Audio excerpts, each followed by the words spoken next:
Good morning and नमस्कार दोस्तों, स्वागत है आप सभी का आपके अपने YouTube channel GK search engine पर। तो दोस्तों आज है 27 जुलाई और 27 जुलाई से रिलेटेड राजस्थान करंट अफेयर्स के जितने भी इम्पोर्टेंट क्वेश्चन है उन सभी को हम इस वीडियो में डिस्कस करने वाले हैं। तो पूरा वीडियो बहुत ध्यान से देखना और वीडियो के एंड में मैं आपसे एक क्वेश्चन भी पूछूंगा जिसका आंसर आप सभी को कमेंट बॉक्स में देना है। कल के वीडियो में मैंने आपसे एक क्वेश्चन पूछा था जो था चिकित्सा एवं स्वास्थ्य विभाग राजस्थान सरकार को किस संस्था के द्वारा विश्व तंबाकू निषेध दिवस अवार्ड 2026 से सम्मानित किया गया है। तो राजस्थान को पुरस्कार विश्व स्वास्थ्य संगठन डब्ल्यूएचओ के द्वारा दिया गया है। सी ऑप्शन यहाँ पर बिल्कुल सही था। जिन दोस्तों ने सी ऑप्शन कमेंट बॉक्स में सही जवाब दिया था उनको हार्दिक शुभकामनाएं। तो चिकित्सा एवं स्वास्थ्य विभाग राजस्थान सरकार को विश्व स्वास्थ्य संगठन के द्वारा विश्व तंबाकू निषेध दिवस अवार्ड 2026 से सम्मानित किया गया। नई दिल्ली में 24 जुलाई को हुए एक अवार्ड समारोह में राजस्थान सरकार की ओर से राष्ट्रीय तंबाकू नियंत्रण कार्यक्रम के राज्य नोडल अधिकारी एवं संयुक्त निदेशक डॉक्टर एस.एन. धौलपुरिया ने डब्ल्यूएचओ कंट्री हेड से प्रतिष्ठित सम्मान प्राप्त किया। राजस्थान को यह पुरस्कार साल 2025-26 के दौरान राष्ट्रीय तंबाकू नियंत्रण कार्यक्रम में प्रभावी क्रियान्वयन, नवाचार, जन सहभागिता और आधारित गतिविधियों के लिए प्रदान किया गया। तो इससे पहले कल के क्वेश्चन के रिवीजन भी कर लेते हैं। तो कल के 5 महत्वपूर्ण क्वेश्चन थे। संयुक्त राष्ट्र मरुस्थलीकरण रोकथाम अभिसमय के कोप 17 से पहले राष्ट्रीय स्तर का प्री कोप संवाद कहाँ आयोजित किया गया? चूरू में। ट्रेवल लेजर मैगजीन के द्वारा वर्ल्ड बेस्ट अवार्ड 2026 की रैंकिंग में दुनिया की टॉप 20 बेस्ट शहरों में राजस्थान के कौन से शहर शामिल थे? उदयपुर 12वें, जयपुर 16वें स्थान के साथ। दिल्ली में आयोजित प्रतिष्ठित भारत सम्मान 2026 से प्रतीक्षा यादव को सम्मानित किया गया। केंद्रीय पंचायती राज मंत्रालय की शक्तियों के संसाधनों के हस्तांतरण की रिपोर्ट के अनुसार ओवरऑल रैंकिंग में कौन सा राज्य पहले स्थान पर? राजस्थान की स्थिति क्या है? इसमें कर्नाटक पहले स्थान पे है। राजस्थान की अगर बात करें तो कर्मचारियों की उपलब्धता के मामले में राजस्थान का 11वां स्थान है, जबकि पंचायतों को सीधे काम एवं वित्तीय अधिकार सौंपने के मामले में राजस्थान का 4था स्थान है। तो चलिए शुरू करते हैं। पहला क्वेश्चन है, निम्नलिखित कथनों पर विचार कीजिए। दो कथन आपके सामने दिए गए हैं। पहला है कि जयपुर शहर की पैरा निशानेबाज मोना अग्रवाल, जो आप तस्वीर में देख सकते हैं, इनका नाम है मोना अग्रवाल। ये पैरा निशानेबाज है।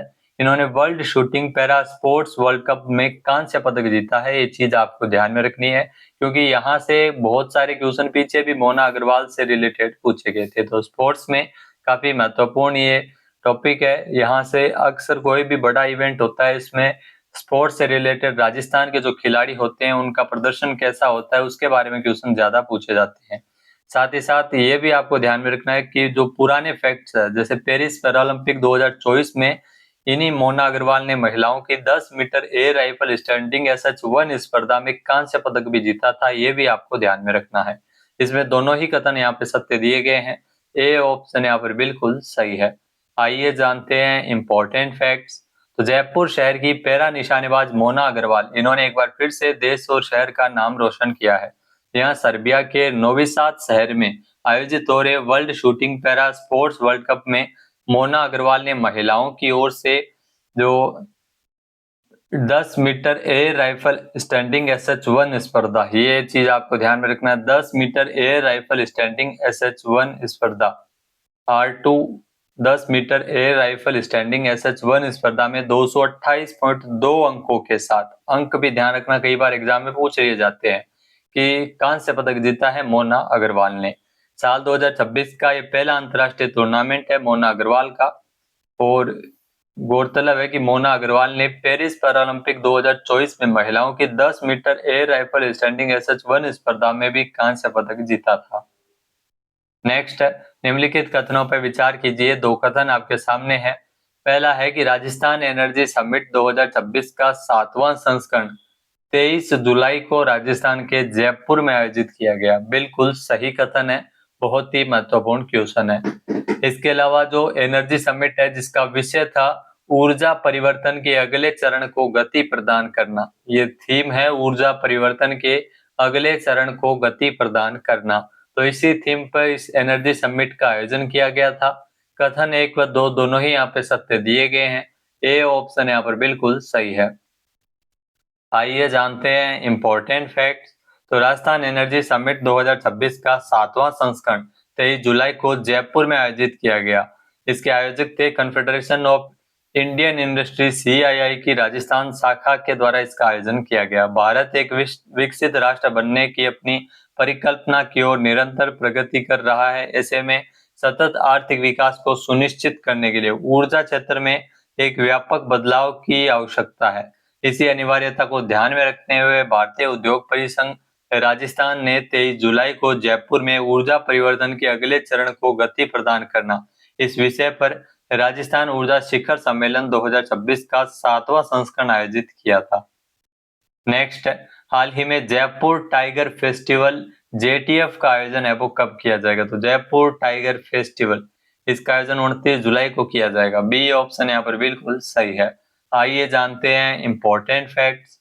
जयपुर टाइगर फेस्टिवल JTF 29 जुलाई को अंतरराष्ट्रीय बाघ दिवस के अवसर पर 29 जुलाई को मानसरोवर स्थित दीप स्मृति ऑडिटोरियम में सुबह 8:30 से 10 बजे तक बाघ संरक्षण संवाद होगा।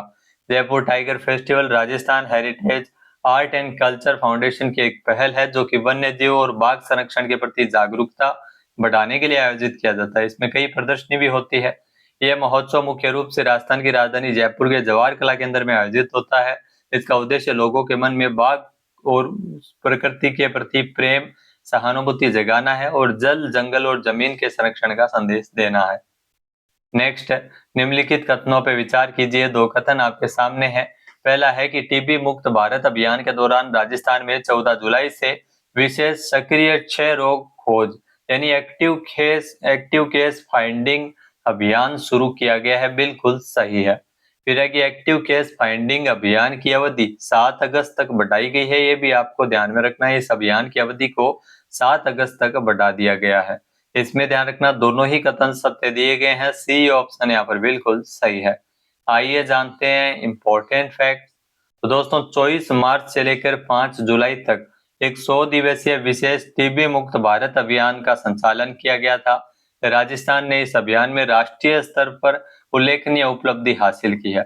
अभियान के तहत प्रदेश भर में 9,949 आयुष्मान आरोग्य शिविर आयोजित किए गए, जिनमें 35.86 लाख से अधिक लोगों की स्क्रीनिंग की गई। इस दौरान 31.91 लाख चेस्ट एक्सरे और 2.31 लाख नोट जांचें की गई, जिसके आधार पर 49,703 टीबी मरीजों की पहचान हुई है। 100 दिवसीय अभियान की सफलता के बाद राज्य सरकार ने 14 जुलाई से विशेष सक्रिय क्षय रोग खोज यानी एक्टिव केस फाइंडिंग ACF अभियान शुरू किया है, जिसे अब 7 अगस्त तक बढ़ा दिया गया है। नेक्स्ट, JDA यानी जयपुर विकास प्राधिकरण के द्वारा जयपुर शहर के 3 प्रमुख प्रवेश मार्ग पर किस थीम पर आधारित भव्य स्वागत द्वार यानी वेलकम गेट विकसित किए जाएंगे? इसके लिए ध्यान रखना वेस्ट टू आर्ट थीम पे आधारित ये भव्य स्वागत द्वार का विकास किया जाएगा जयपुर शहर में। सी ऑप्शन बिल्कुल सही है। आइए जानते हैं इंपॉर्टेंट फैक्ट्स। तो जयपुर विकास प्राधिकरण द्वारा जयपुर शहर के 3 प्रमुख प्रवेश मार्ग पर वेस्ट टू आर्ट थीम पर एक भव्य ये 3 भव्य स्वागत द्वार यानी वेलकम गेट बनाए जाएंगे। इन स्वागत द्वार में राजस्थान की समृद्ध संस्कृति, परंपरा, लोक जीवन की अनूठी झलक देखने को मिलेगी। प्रस्तावित स्वागत द्वार दिल्ली कुंडा मोड़ से आमेर जाने वाले मार्ग, घाट की गुणी टोल प्लाजा और गंगा मार्ग पर यह प्रस्तावित न्यू जयपुर के सामने स्थापित किए जाएंगे।